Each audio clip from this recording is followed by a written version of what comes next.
Palazzo pant की cutting के लिए ये हमारे पास लॉन कॉटन का फैब्रिक है और ये 2.5 मीटर है। आप 2.25 मीटर में भी कटिंग कर सकते हैं। ये नीचे देखें, मैंने फैब्रिक को सीधा करने के लिए मार्किंग कर ली हुई है। अब इसका मार्जिन रखना है हमने नीचे से, तो 1 इंच मार्जिन छोड़ के मैं एक और निशान जो है वो लगा लूँगी इस तरह से, क्योंकि हमें नीचे इसके डिज़ाइनिंग करनी है तो ज़्यादा मार्जिन जो है वो मैं नहीं। इसकी लेंथ मेजर करेंगे 37 इंचज़ हमें लेंथ रेडी चाहिए। तो यहाँ ये देखें 37 इंचज़ पर मैं एक मार्किंग कर लूँगी और इस निशान को भी हम बिल्कुल सीधा कर लेंगे। अब यहाँ पे आप अपना जो भी इलास्टिक आप यूज़ करते हैं उसको रखें और यहाँ पर नेफे का जो है वो निशान लगा लें। यहाँ पर इलास्टिक रखने के बाद मैं 1/2 इंच से थोड़ा सा कम मार्जिन दूंगी। ये देखें, ये हो गया हमारा फोल्डिंग का मार्जिन। आप जो भी इलास्टिक यूज़ करते हैं उसको मेजर करके तो फोल्डिंग का मार्जिन छोड़ के इस तरह से निशान लगा लीजिए। अब ये तो हो गई ये हमारी लेंथ हो गई और ये लेंथ के अकॉर्डिंग हमने ऊपर फोल्डिंग कर ली है। अब हमने यहाँ से ऊपर जो है 1.25 इंच बढ़ाकर एक निशान लगाना है। ये देखें, अब मैं आपको ये भी बताऊंगी कि ये निशान जो है वो किस चीज़ के लिए। कटिंग करने के लिए हमें 3 साइजेस की ज़रूरत होती है, लंबाई, कमर और हिप के साइज़ की। हिप का जो साइज है हमारा वो 48 है। आप लोगों को अगर हिप साइज लेना नहीं आता तो आप अपनी शर्ट के हिप साइज को भी मेजर कर सकते हैं। ये देखें, जहाँ से हमारे चौक स्टार्ट होते हैं यहाँ से भी आप अपना हिप साइज जो है वो मेजर कर सकते हैं इस तरह से। ये देखें, यहाँ पे हिप साइज जो है वो 23.5 इंचज़ है और इसका हम कर लेंगे हाफ। ये देखें, इस तरह से आप इसका हाफ करें और ऐसे इंच टेप को रख के तो हाफ के ऊपर हमने लगा दिया निशान। ये हमारा हो गया, ये देखें 12.25 इंच। अब इसमें हमने करने हैं 2 इंच प्लस। आपका जितना भी हिप साइज आता है उसमें आपने 2 इंच प्लस करने हैं, जो भी आपका हिप साइज आए। ये हमने जो ऊपर निशान लगाया था ये निशान है हमारी बैक साइड का। इस निशान को हमने इस निशान के साथ इस तरह से मिलाना है और ये जो हमने मार्किंग की है इसको भी ऐसे ऊपर तक ले जाना है। ये हमारी बैक साइड, जो हम बैक साइड ट्राउज़र की थोड़ी ऊंची रखते हैं, ये वो निशान है। और इसको हम ऊंचा क्यों रखते हैं, ये इसलिए होता है कि जब अक्सर बैठते उठते वक्त अक्सर लेडीज़ के साथ क्या होता है कि पैंट प्लाजो जो भी वो पहनती हैं तो कमर से नीचे को खिसकता है और कमर हमारी नंगी होती है, तो इसलिए इस चीज़ को थोड़ा बढ़ा के रखा जाता है।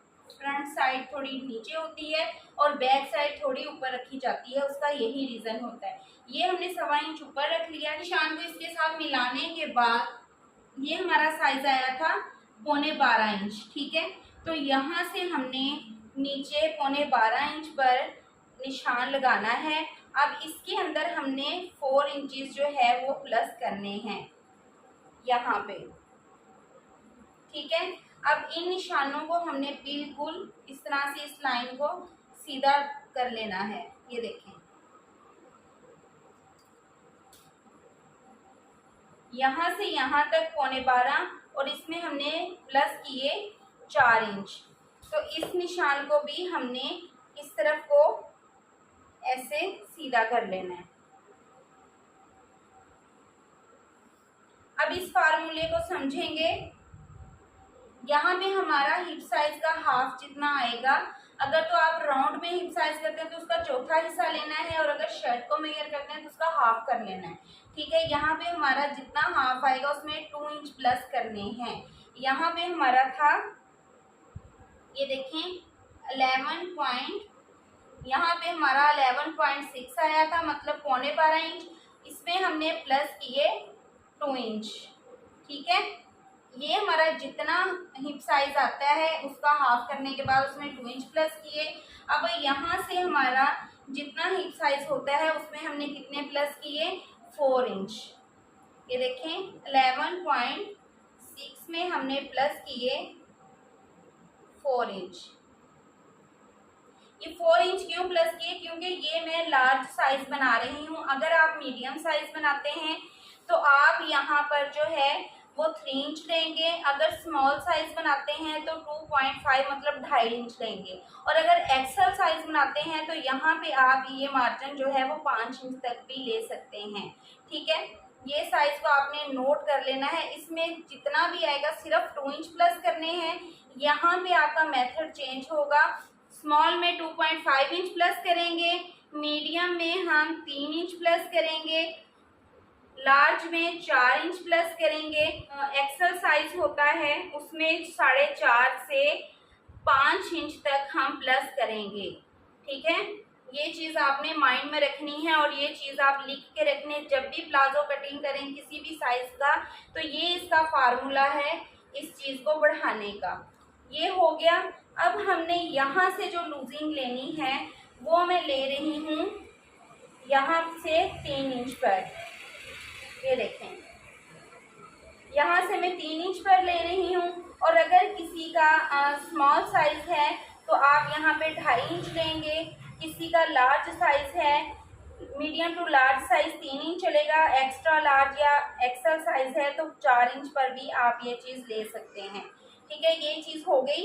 ये मैंने यहाँ से ली है 3 इंच। ठीक है, यहाँ पर मैं ये देखें लिख देती हूँ, ये मैंने 3 इंच ली है। अब यहाँ पर हमने एक तिरछी लाइन ड्रॉ करनी है इस जगह पर, ऐसे। यहाँ पे हमने 1.5 इंच पर एक निशान लगा देना है। ये देखें, ये 1.5 इंच पे निशान लगाने के बाद ये जो पॉइंट आया है इसको हमने इस तरह से इसके साथ ऐसे मिला देना है। ठीक है, आपने ये चीज़ को बहुत डीप इस तरह से नहीं बनाना, इसकी वजह से यहाँ पे खिंचाव आएगा, पांचा भी ऊपर को खिंचेगा तो ये चीज़ फटने का भी खतरा होता है। इसको बिल्कुल इस तरह से 1.5 इंच पर आपने यहाँ पर निशान लगा के इस तरह से हल्की सी गोलाई जो है वो कर लेनी है। ये आपका हो गया। अब आती है बॉटम की बारी के पांचा हमने कितना रखना है। अगर आपके पास साइज नहीं है प्लाजो का तो इसका भी एक फार्मूला है। ये आपका जितना साइज होगा, ये देखें 16.5 इंचेस है, इसमें से हमने 2 माइनस करने हैं। ठीक है, यहाँ पे हमने 3.5 है तो इसमें से हमने 2 इंच जो है वो माइनस करने हैं तो 14.5 इंचेस ये देखें यहाँ पे हमारा बॉटम का साइज आएगा पांचे का। ठीक है, अब ये जो हमने निशान लगाए हैं इन निशानों को इस तरह से आपस में मिला देंगे। बहुत ही आसान तरीका है ये प्लाजो कटिंग करने का। आप किसी भी साइज का प्लाजो इजीली कटिंग कर सकते हैं। अब यहाँ पे हम जो है ये देखें इस तरह से मार्जिन छोड़ेंगे और इस मार्जिन के ऊपर जो है वो अपनी कटिंग करेंगे। फैब्रिक जो है मैंने 4 फोल्ड में लिया है। ये देखें चारों इसकी जो फोल्डिंग्स हैं वो मेरी तरफ हैं और उस साइड से ये फैब्रिक बंद है। आपने इस साइड पर आयरन के साथ अच्छी तरह से क्रीज बिठा लेनी है। वो हमने क्यों बिठाई है ये भी मैं आपको अभी बता दूंगी। अब हम इसकी कर लेंगे कटिंग हमने इस जगह पे करनी है। ठीक है, ये जो निशान लगाए थे ये मैंने आपकी सहूलत के लिए लगाए थे। इन निशानों के ऊपर यहाँ पे हमने 1.25 इंच जो है वो एक्स्ट्रा लिया है बैक के लिए। और बॉटम हमने जितना हमारा ये साइज आया था उसमें से -2 इंच। ठीक है, यहाँ से भी हमने ये जो सीधी लाइन लगाई थी एक्स्ट्रा फैब्रिक को हम कर देंगे। इस तरह से जब हमने इसको बिछाना है तो ये जो निशान लगा है अब हम इस निशान के ऊपर इस तरह से कटिंग कर देंगे एक साइड को। ये हमारी फ्रंट साइड हो गई और ये हमारी हो गई बैक साइड। अब हमने क्या करना है, यहाँ जो हमने ये देखें क्रीज बनाई थी इसके ऊपर हमने बिल्कुल सीधी कटिंग कर देनी है। ये मेथड उन लड़कियों के लिए है जिनको फ्रंट बैक की अलग अलग से कटिंग नहीं करनी आती, तो इस तरह से वो अपने प्लाजो को कटिंग कर सकते हैं। ये हम पैंट प्लाजो बना रहे हैं, मतलब के पैंट शेप में। अब वो बैक हमारी जो है वो कटिंग हो चुकी है, उसको हम कर देंगे साइड पे। इसमें कुछ नहीं करना। यहाँ पर देखें मैं 1.5 इंचेस पर मार्किंग करूँगी। ये देखें 1.5 इंच पर हमने निशान लगाना है नीचे तक। इस निशान के साथ इस तरह से मिला देना है।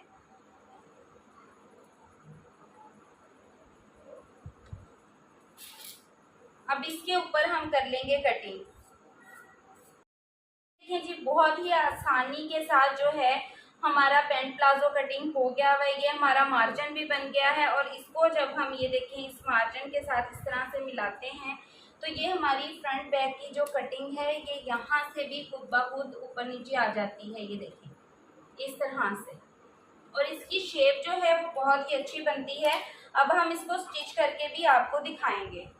देखिए, इसकी स्टिचिंग के लिए सबसे पहले हम ये फ्रंट जो है इसकी इस तरह से सिलाई लगाएंगे और बैक की अलग से सिलाई लगाएंगे। ये देखें, इन दोनों हिस्सों को अलग कर लेंगे, इसको इस तरह से स्टिच कर लेंगे और उसको भी इस तरह से सिलाई लगा लेंगे। यहाँ पर सिलाई लगाने के बाद फ्रंट बैक को खोल लेना है और इस साइड पर जो है दोनों तरफ इधर भी और इधर भी पूरी लंबी सिलाई लगा देनी है। ये देखें, यहाँ से भी सिलाई हमने लगा ली और उस साइड से भी प्लाजो को जो है इस साइड से भी स्टिच कर लिया है। अब हमने क्या करना है, ये वाली सिलाई पहले लगाएंगे। उससे पहले एक चीज़ आपको दिखा दूं कि ये जो हिस्सा है यहाँ से ये देखें मैंने थोड़ा सा ओपन छोड़ा है। इस हिस्से को पहले हम ये सिलाई लगाएंगे, फिर इस हिस्से का मैं बताऊंगी आपको कि इसका हम क्या करेंगे।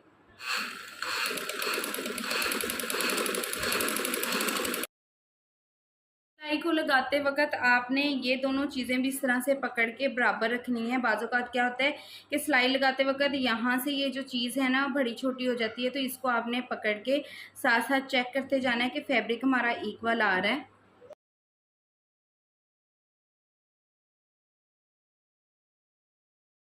अच्छा, ये देखें, अब हमने इस साइड से भी और इस साइड से भी जो है वो सिलाई लगा ली हुई है। अब ये जो आसन से हमने थोड़ा सा फैब्रिक छोड़ा था इसको हमने इस तरह से राउंड में स्टिच करना है। हमने जब लास्टिक अटैच करना स्टार्ट करना है तो ये जो फ्रंट साइड है उसे हम पकड़ेंगे और ये देखें यहाँ पर हमारे क्योंकि निशान लगा होता है ऑलरेडी, जब हम मेजरमेंट लेते हैं तो यहाँ से हमने इसको करना है ऐसे फोल्ड इस फैब्रिक को। देखिए, सिलाई लगाने से पहले हमने एक दफ़ा इलास्टिक ऊपर रखना है और उसको मेजर कर लेना है कि कितना मार्जिन जो है हम अंदर की तरफ देंगे। ठीक है, इलास्टिक से सिर्फ एक पॉइंट छोड़ के आपने सिलाई लगानी है, बहुत ज़्यादा फैब्रिक नहीं छोड़ना।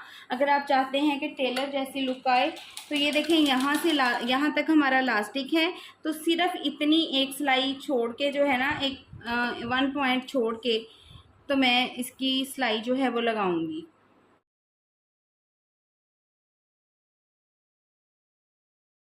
यहाँ पे आपने एक पॉइंट को समझना है। ये देखें जी, यहाँ पर ये बैक साइड के जब हम दरमियान वाले हिस्से पर आते हैं तो ये सिलाई इधर को जा रही है और मेन सिलाई हमारी ये है, तो इसको हमने इसके साथ इस तरह से बराबर करना है। जो बड़ी छोटी चीज़ होती है ना उसको कवर करने के लिए नेफे की इस तरह से इसको बराबर करेंगे और यहाँ पर ये जो एक्स्ट्रा फैब्रिक छोटी सी चुनट दे दें, इलास्टिक की चुनट में कवर हो जाएगी और फील भी नहीं होगा और आपका एक्स्ट्रा फैब्रिक अटैच किए बिना नेफा भी फोल्ड हो जाएगा। अब ये देखें, साइज़ के अकॉर्डिंग जो है वो मैंने इलास्टिक कट कर लिया हुआ है, तो हम इसमें डालेंगे इस तरह से सिंपली। और ये देखें, जैसे शलवार में अज़ारबंद डालते हैं इसी तरह से हम इस इलास्टिक को इसके अंदर डाल देंगे। लेकिन आपने इस चीज़ का ध्यान रखना है कि इलास्टिक घूमे नहीं, इस तरह से बिल्कुल सीधा जाए। आप थोड़ा थोड़ा फैब्रिक पकड़ते जाएं और इस तरह से इलास्टिक को इसमें से गुजारते जाएं। ये देखें, इलास्टिक को हमने नेफे से गुजार लिया है। अब हम क्या करेंगे, इस तरह से इलास्टिक को एक दूसरे के ऊपर रखेंगे। इतना आपने जो है वो एक्स्ट्रा मार्जिन छोड़ के फिर इलास्टिक को कटिंग करना है। ठीक है, ये देखें, इसको एक दूसरे के ऊपर इस तरह से रख के तो सिलाई लगा के इसको लॉक कर देंगे ताकि खिंचाव पड़ने पर ये खुले नहीं। ये देखिए, इस तरह से इसको मैंने लॉक कर दिया है। अब मैं इसको खींच के जो है वो नेफे के अंदर कर दूंगी। ये देखें इस तरह से। और अब ये जो हमने गैप छोड़ा था फैब्रिक में उसके ऊपर हम इस तरह से सिलाई लगा देंगे। स्टिच होने के बाद ये है हमारे प्लाजो पैंट की फाइनल लुक। आप देख सकते हैं कितना नीट हमारा प्लाजो पैंट जो है वो स्टिच हुआ है और इसकी कटिंग कितनी जो है वो अच्छी लग रही है, ये देख सकते हैं आप। और ये इसका जो नेफा है ये भी फ्रंट बैक का फ़र्क भी आप देख सकते हैं। और इसकी शेप भी जो है वो प्रॉपर तरीके से बनी है। और यहाँ से गुलाई में स्टिच करने का मकसद ये होता है कि जब हम इसको यहाँ से गुलाई में स्टिच करते हैं तो एक तो यहाँ से जो चोंच निकल आती है वो नहीं बनती, और यहाँ पे इस जगह पे खिंचाव भी नहीं आता, और आसन वाली जगह जो है वो फटती भी नहीं, क्योंकि जब हम बैठते हैं तो इस तरह खिंचाव पड़ता है। जब ऐसे खिंचाव पड़ता है तो यहाँ से अक्सर सिलाई जो है वो खुल जाती है, लेकिन जब इस तरह से गुलाई में सिलाई लगाई जाती है तो हमारा प्लाजो बिल्कुल नहीं फटेगा।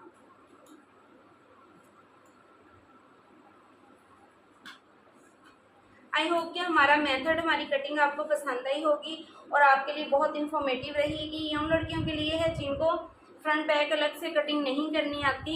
वीडियो अच्छी लगी हो तो लाइक कीजिएगा, चैनल को सब्सक्राइब